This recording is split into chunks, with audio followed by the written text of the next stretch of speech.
your baby and take care of his needs, not this checklist that you've assigned yourself or that somebody else has assigned you.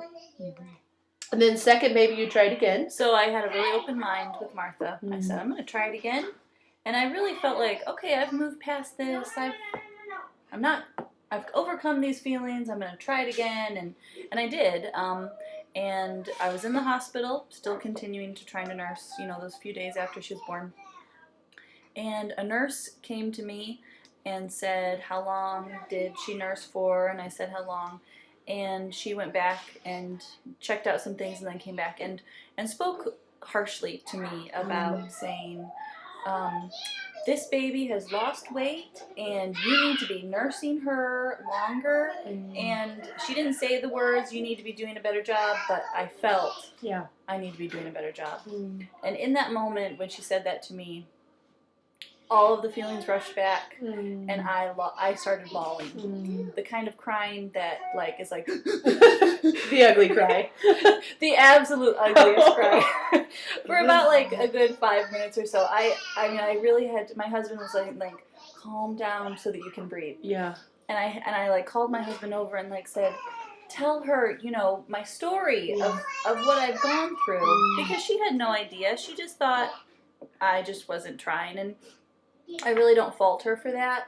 I think after my experience, she will not speak harshly about such an emotional topic. But it's very emotionally charged. It is. And the reason is because every mom, breastfeeding mom, formula feeding mom, or some combination of the two, is doing her best for her baby. Nobody is choosing anything that they think will harm or anything like that. And so a mom who's trying to nurse or formula feeding doesn't deserve, to be sent to the principal's office. So about 5 minutes after that conversation, my husband and I talked about it, and I said, we decided together, I'm done. Yeah. It's time to once again just shut the door. Yeah.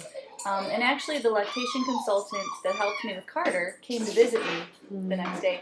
I actually decided to not tell anybody in the hospital that I was giving up on nursing. I just continued to listen to them say, there's this herbal supplement called fenugreek. And I just go, oh, really? Never heard of it. I haven't eaten enough of those to fill a gallon. And I just decided I'm not telling them, and I'm just going home and I'm doing. Right. So, but the last person...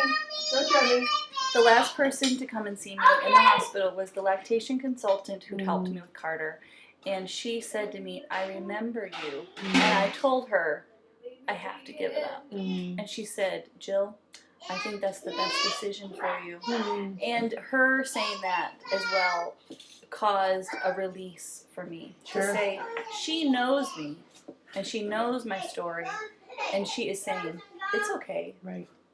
And that's what we want you to know, moms. Whatever your situation is, and maybe it's not breastfeeding. Maybe it's my kid won't eat cereal, or he's 4 and he still is not potty trained, or whatever it is. Sorry, lost you for a minute. Whatever it is, we just want you to know that your maternal instincts can be trusted.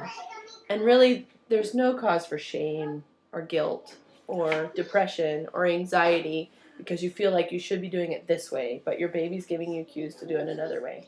Or you inside, you feel like, I need to do it this other way. Trust yourself. Leave us a comment. Share with us your breastfeeding story, your formula feeding story, or any other story of a time in your life, in your mothering, where you felt like you needed to go against the flow, or you felt anxious or depressed or frustrated because things weren't going the way you thought they should go.